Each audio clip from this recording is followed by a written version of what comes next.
Staying in high school football, but really hopping in a time machine, Wickenburg honored their 77 state championship team this week. Their nose guard on the team, that guy right there, Dave Stevens. Those of you who grew up around the valley probably know the name. Those of you who didn't are about to meet someone who not only scores some of the biggest interviews in all of sports, but someone who's writing the book about living life on the run.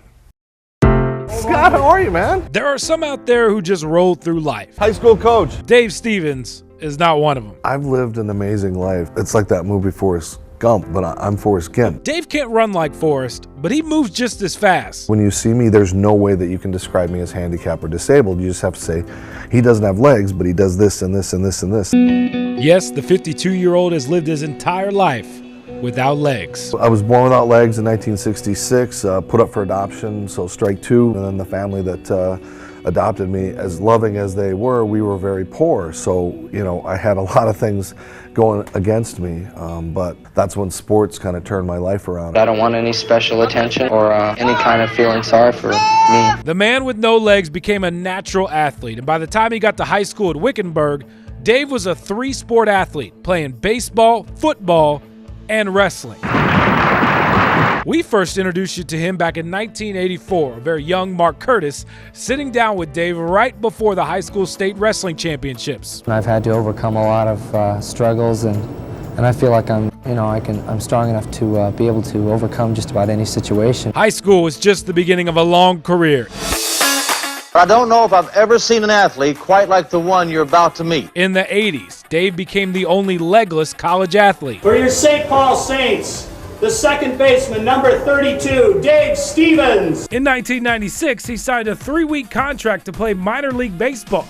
He even tried out for America's team. Well, I've done pretty much all of the able-bodied core sports that there is. It was just the trials and failures because there's not books for that. There's not a how to play sports for dummies without legs. So I'm the only dummy without legs that I knew of playing sports, and I sort of figured it out. But Dave's true passion is people and telling their stories. He spent 20 years at ESPN, winning 7 Emmys.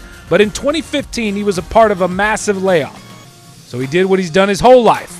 Keep moving. Hi everybody, this is Dave Stevens for the Disability Channel. And thanks to the Disability Channel, Dave is still telling stories. Oh, I'm live, right? Hey. And the best part has been the appreciation of the athletes and the celebrities that will just get down on their knee and get on their butt and sit with me and do all these interviews. But Dave's true calling is sharing his story. He travels the world sharing his message of living the impossible dream. I try to give them a little piece of me so they can see either one, to look at people differently with inclusion, and two, if a guy like me without legs can go out and do the things that I've done, like what's your excuse? Touchdown! So would he do it all over again with legs? Not a chance. You said you wanted to replace Howard Cosell. I'd like to maybe get into professional broadcasting and maybe someday replace Howard Cosell. Came close. I came close, yeah. I guess now I have to say, well, I'd like to move back to Arizona and replace Mark Curtis, okay, right? Dave, by the way, Mark Curtis says hello. This was actually Dave tonight asking Fitz another question. He actually brought the Cardinals some good luck. Larry Fitzgerald's dad wouldn't let Dave leave his seat in the press box because once he sat down, the Cardinals made their comeback. He couldn't move. Starting tomorrow, he's back on the move, back on the road, speaking at schools and inspiring those to live a better life. Dave, you are a true Arizona idol. Coop. Dave's an icon, period. Yes, Hey, he is. What a young man.